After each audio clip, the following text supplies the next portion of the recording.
सुट्टी परत होळी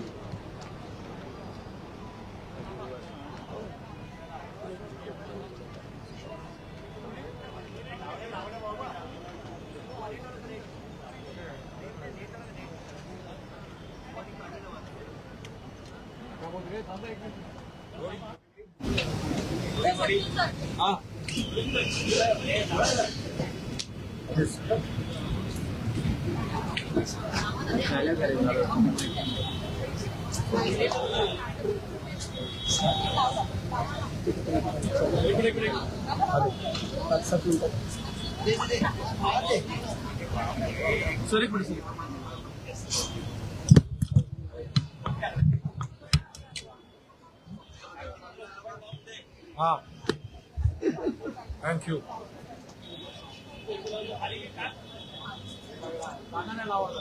करूया।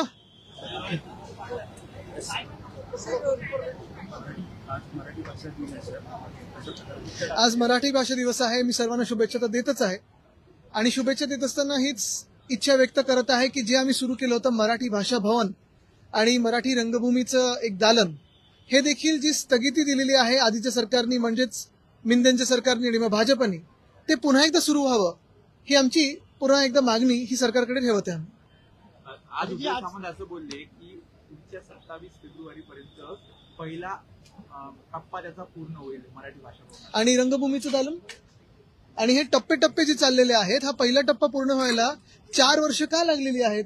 कारण आम्ही 2021 सालीच त्याचं सुरुवात केली होती, भूमिपूजन केलं होतं आणि नंतर ह्या सरकारने स्थगिती दिली होती। दुसरं म्हणजे मराठी भाषा भवन मध्ये ना वेगळी सरकारची खाती देखील तिथेच आणायची होती, त्याला देखील आम्ही विरोध केला होता। ते काम सुरू झालेलं मिंदे सरकारने थांबवलं होतं। मराठी रंगभूमीचं जे दालन आहे त्याचं देखील काम स्थानिक जे आमदार आहेत त्यांना मराठीशी काही त्रास आहे का हे आम्हाला माहित नाही, तिकडचे जे मलबार हिलचे आमदार आहेत, पण त्याचमुळे हे काम थांबलेलं होतं।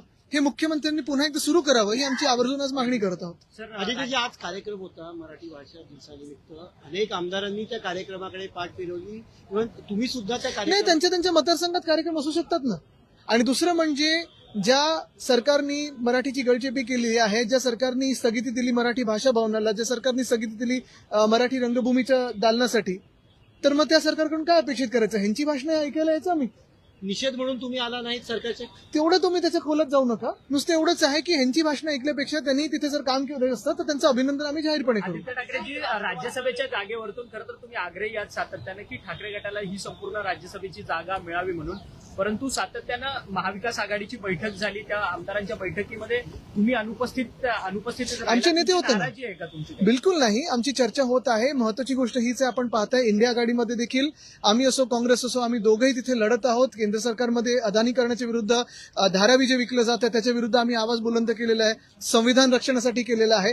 इथे महाविकास आघाडी म्हणून आम्ही तेच करत आहोत। सगळे तिन्ही पक्ष असतील, इतर जे मित्र पक्ष आहेत ते देखील करत आहोत। आता मी पुन्हा तुम्हाला एक सांगतो, जे लॉजिक आणि जे काही एमव्हीचे हे आहेत, प्रिन्सिपल आहेत, त्याप्रमाणे ह्या वेळीच्या रोटेशनमध्ये शिवसेना उद्धव बाळासाहेब ठाकरे पक्षाला ही जागा मिळाली पाहिजे। जास्तीत जास्त जो आकडा आहे त्याला पहिलं मिळणार हे आधीच ठरलं होतं, तर तसं चालू आहे। परंतु शरद पवार जर या सगळ्या निवडणुकीमध्ये मैदानात उतरले तर तुम्हाला पीछेहाट घ्यावी लागेल का? मला वाटतं बघा, तुम्हाला सांगू का, ह्याच्यात शाळा बंद ज्या होत आहेत त्याच्यात महत्वाची गोष्ट हीच आहे की तिथे संख्यापट काय आहे, शाळा ह्या सरकारला चालू ठेवायच्यात की नाही आणि त्या शाळा आपण चांगले अद्ययावत करत आहोत की नाही ह्याच्यावर देखील खूप आधारित असतं। कारण पालक मग त्यांच्या म्हणजे जे आई वडील आहेत ते आपण पाहतो त्यांच्या मुलामुलींना त्याच ह्याच्यात पाठवतात शाळेंमध्ये। तर ह्या शाळेंचा दर्जा चांगला करण्यासाठी आपल्याला आठवत असेल मुंबई महानगरपालिकेच्या शाळेंमध्ये उद्धव साहेबांनी त्यावेळी व्हर्च्युअल क्लासरूम आणले, टॅब्स आणलं, शिक्षण अजून चांगलं करायला लागलो। आपले 3.25 लाख विद्यार्थी जे 8 वेगळ्या भाषांमध्ये शिकतात त्यांना मराठी अनिवार्य केलंच, पण आपण IB असेल, IGCSE असेल, CBSE असेल, ICSE असेल, ह्या सगळ्या शाळेंमध्ये आणलं, कारण ह्या मुलांना आपण पुढे चांगलं शिक्षण देऊ शकू। आणि हे सगळं करत असताना पुन्हा एकदा सांगतो मी, BSTची आपण बस मोफत केली होती आणि तसंच आपण ह्या सगळ्या शाळेंमध्ये मराठी अनिवार्य केलं होतं। हत्या आणि विक्री होताना बेकायदेशीररित्या पकडण्यात आलेलं आहे, मालवणीमधली ही घटना आहे। कशा पद्धतीने याकडे बघताय? कारण एकीकडे सातत्याने त्याबद्दल सरकार बोलताय आणि आता एकीकडे हे सगळं समोर येतं। आता पहिली गोष्ट म्हणजे तुम्हाला काल परवाकडेच बातम्यांमध्ये कळलं असेल की भाजपाचे एक मोठे डोनर हे बीफ एक्सपोर्ट मधलेत आणि हे गोमांसाबद्दल बोलणार, भाजप आम्हाला सांगणार तर एकंदर भाजपाने भूमिका ठरवली पाहिजे. गोव्यात काय करताय तुम्ही, नॉर्थ ईस्ट मध्ये काय करताय तुम्ही, कुठे कुठे कुठच्या राज्यात भाजप काय काय बोलत आहे हे ठरवावं पहिलं आणि मग बोलावं. आणि जर भाजपच्या राज्यात असं होत असेल, महाराष्ट्रात पण, तर मग भाजप हे नेमकं कोणासाठी आणि कशासाठी.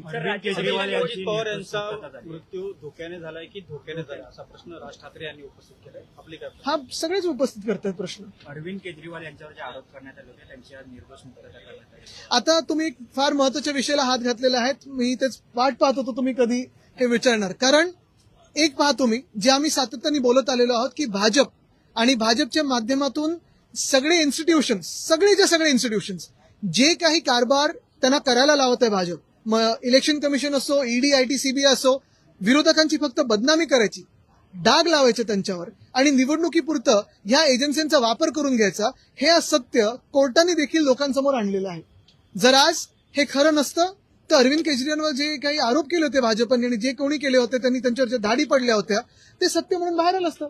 पण सत्यमेव जयते, आज ह्याचा खरोखर विजय झालेला आहे. आणि अरविंद केजरीवालनी लढा दिला, डगमगले नाहीत, घाबरले नाहीत, लढा देऊन आज जिंकून आलेत. मनापासून त्यांचं अभिनंदन करतो. आणि हेच तुम्हाला पाहायला मिळेल जसं ममता दिदी तिथे लढतात. तामिळनाडूमध्ये काहीतरी, आता काल मी परवाकडे वाचलं की ईडीचं तिथे आता काहीतरी सुरू झालंय. भाजप ईडी, आयटी, सीबीआय हे स्वतःच्या स्वार्थासाठी करतं वापर आणि स्वतःच्या राजकीय स्वार्थाची जेव्हा पोळी बाजून होते तेव्हा मग पुढे निघतं. पण लोकांची याच्यात बदनामी होते. हा, ज्यांच्यावर खरे काही चांगले आरोप असतील ते भाजपमध्ये जातात आणि मोठी पदं घेतात. या प्रकरणात गुन्हा दाखल करणारे आता सीबीआय चौकशी जो अधिकारी आहे त्याची चौकशी करण्याची आदेश आहे. मला वाटतं ह्याच्यात ज्यांनी त्यांच्यावर आरोप लावले त्यांनी आता जाहीरपणे माफी मागावी, किंबहुना नाही तर त्यांना जेलमध्ये टाकलं पाहिजे. आदित्य ठाकरेजी, खरं तर जर शरद पवार जर राज्यसभेचे उमेदवार असतील तर ठाकरे ऐका ना, गटाला पाठिंबा असणार आहे. ह्याच्यात जर तर मध्ये तर जाऊन काय अर्थ आहे. आणि दुसरं म्हणजे परत एकदा सांगतो, पवार साहेबांबद्दल आदर आहे, आमचे कौटुंबिक संबंध आहेत, त्यांच्याबद्दल सर्वात मोठा आदर आमच्या मनात आहे. पण जर तुम्ही एमव्हीए किंवा इंडिया आघाडीच्या जे काही प्रिन्सिपल्स आहेत त्याच्याप्रमाणे गेलात तर ही सीट आमची आहे आणि त्याच्यावर आम्ही दावा ठेवलेला आहे. दुसरी गोष्ट म्हणजे मोठं नाव जर झालं मग पुढच्या वेळी काँग्रेस मोठं नाव आणेल, मग राऊत साहेबांची सीट आम्हाला द्यावी लागेल, मग तिसऱ्या वेळी कोणतरी अजून मोठं नाव येईल, मग आम्ही सीट घ्यायचीच नाहीत का. आणि मग एमव्हीए ज्याच्यावर बनलेलं आहे ते कसं, मग रोटेशन मग काय करायचं. सराफ घोटाळे राष्ट्रीय कार्यकारिणीची बैठक पार पडली परळीमध्ये. सुनेत्रा पवार यांची निवड झाली राष्ट्रीय अध्यक्षपदी. त्यांच्या माध्यम संवादापूर्वी एक राष्ट्रवादीमध्ये कुजबुज फार चर्चा व्हायरल होते.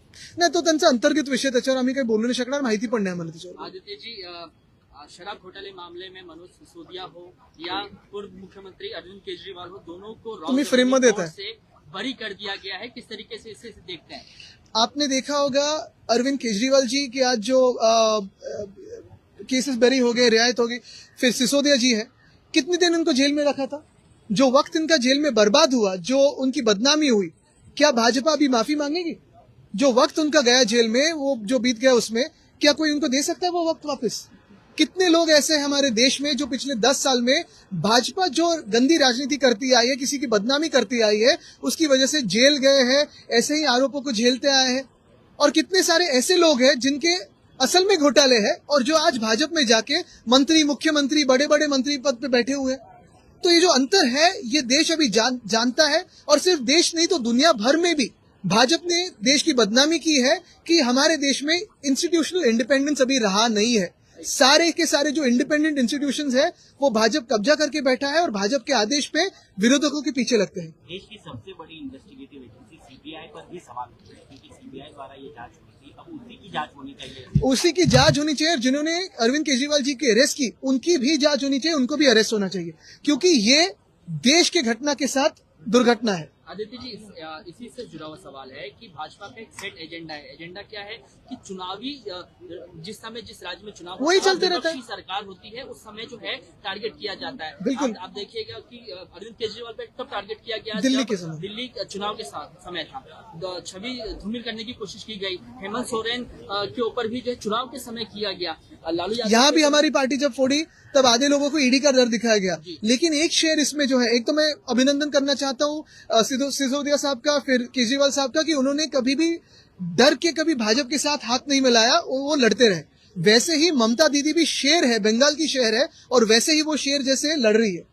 धर्मांतरण के मुद्दों को लेकर राज्य सरकार जो पहला मसौदा तैयार किया जाना होता है आदित्य जी, उसके ड्राफ्टिंग को लेकर उन्होंने मंजूरी दे दी है. अभी पक्षांतर के बारे में भी बात करें पहले. जो क्रॉस पार्टी